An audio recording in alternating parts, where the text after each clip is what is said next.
अस्सलाम वालेकुम। मैं आज़ाद रिपोर्टर अबू ऐमल। हैदराबाद में कल एक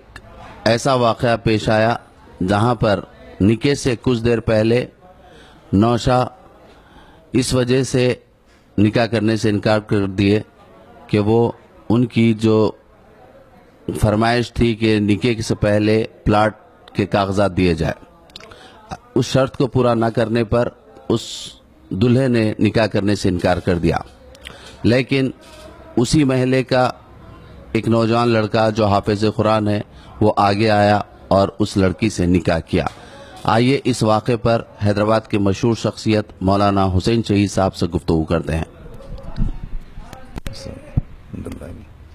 अल्हम्दुलिल्लाह रब्बिल आलमीन। अत्तापुर पिल्लर नंबर 230 के पास मस्जिद मोहम्मद हुसैन में निकाह की महफिल में जो वाक़या पेश आया वो सारी उम्मत को चौंका देने के लिए एक दरस इबरत है। ये सबक हर मुसलमान के घर तक पहुंचना चाहिए कि इस्लाम में निकाह करने का जो मामला है, लड़की वालों से लड़के वाले जो तलब करते हैं, अल्लाह और अल्लाह की किताब और उसवे रसूल अकरम सल्लल्लाहु अलैहि वसल्लम में इसका कोई समझिए हुक्म नहीं है कि लड़की से माल या जायदाद या जहेज तलब किया जाए। लड़के वाले अगर तलब करते हैं तो अल्लाह के पास जवाबदेह है और बिल जबर ज़ोर ज़्यादती करके अगर ये देंगे तो शादी करेंगे, नहीं तो हम निकाह करने वाले नहीं हैं। ये लोग तो फिन्नारी वसक़र जहन्नुम का ईंधन बनने वाले हैं। सिवाय उस एक रास्ते के उनके लिए कोई दूसरा रास्ता नहीं है। इस्लाम में निकाह को आसान करने का हुक्म है और निकाह इस कदर आसान करना चाहिए कि लड़की के माँ बाप पर या दोनों फरीक़ैन पर कोई ज़्यादा खर्चे आयद ना हो। अब रहा कल का जो वाक़या है, उस वाक़े में लड़का एक 60 गज के प्लाट के ना देने की वजह से, जबकि दस्तखतें हो चुकी थी, सिर्फ ईजाब व कबूल का मरहला बाकी था, लड़के के बाप ने कहा जब तक वो ज़मीन के कागजात न दें उस वक्त तक हम निकाह करने वाले और लड़की को कबूल करने के लिए तैयार नहीं हैं। तो उस मस्जिद में इस महफिल निकाह की वजह से खुरबो जवार के अतराफ़ व अकनाफ़ के आबादियों में रहने वाले तमाम लोग जिसको इस बात का की इत्तला हुई, वो सब के सब बड़ी तशवीश के साथ जमा हुए और उन सब के अंदर इस वाक़े के ताल्लुक़ से बड़ी शदीद जज्बात थे उनके कि क्या कमज़र्फ़ लोग हैं, क्या बेग़ैरत लोग हैं एक लड़की के बाप से, जबकि वो तयक़ुन दे रहा है कि 1 महीने के बाद मैं दूंगा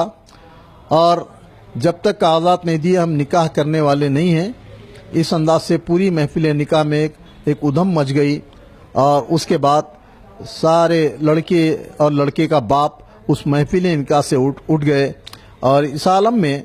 अल्लाह का एक बंदा जो करीब में रहता था, जिसका बच्चा हाफिज है और वो खुद समझिए उस ख़ानदान से ज़्यादा वाक़ियत न रखने के बावजूद एक मुसलमान के घर की आबरू या उनकी अपनी इज़्ज़त के समझिए रुस्वा होने का वक्त था। मिल्लत की हमीयत और इस्लामी फ़िक्र और हमीयत के सामने रखकर उस आदमी ने फौरी अपने जवान बेटे को फ़ोन पर इत्तला दी कि बेटे कहाँ पर हैं। तो उस शख्स का बेटा जो हाफिज़ है, हाफिज़ कुरान है और लोगों को कुरान पढ़ाता है, वो बच्चा किसी घर में कुरान पढ़ाने में मसरूफ़ था और बाप के हुक्म पर वो सादतमंद बेटा फौरी उस महफिल निकाह में आया। और वो बदबख्त लोग जो बाज़ाब्ता जिसके घर को जहेज भी पहुंच चुका था और जो पूरी तैयारी के साथ आए थे महफिल निकाह में निकाह करने के लिए, लेकिन वो लोग, उनकी बदबख्ती थी कि उस महफिल से वो रुस्वा, जलील और नाकाम और नामुराद होकर लौटे। और एक आदमी जो अल्लाह की रज़ा और रसूल अकरम सल्लल्लाहु अलैहि वसल्लम की इत्तिबा के जज्बे से मामूर था, उसने अपने सादतमंद बेटे को बिठाकर उस लड़की से, जो लड़की हाफिज़ा और आलिमा है, उस लड़के से अपने हाफिज़ लड़के का निकाह हुआ। अल्लाह का करम है कि आज इस समझिए दौर इत्तिला में, इस समझिए दौर में भी ऐसे लोग हमारे माशरे में मौजूद है। उनको समझिए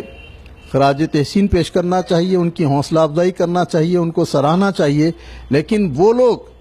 जो लड़की वालों से जहेज का मुतालबा कर कर इस किस्म का रवैया अपनाते हैं, मुस्लिम माशरे में जिसको भी ऐसे लोगों का पता चले, चाहे वो करीबी रिश्तेदार भी क्यों ना हो, उसका बाइकाट करना चाहिए, उसकी मजम्मत करना चाहिए, इस कदर उसको रुस्वा करना चाहिए कि कोई दूसरा उस घर में लड़की देने के लिए तैयार ना हो।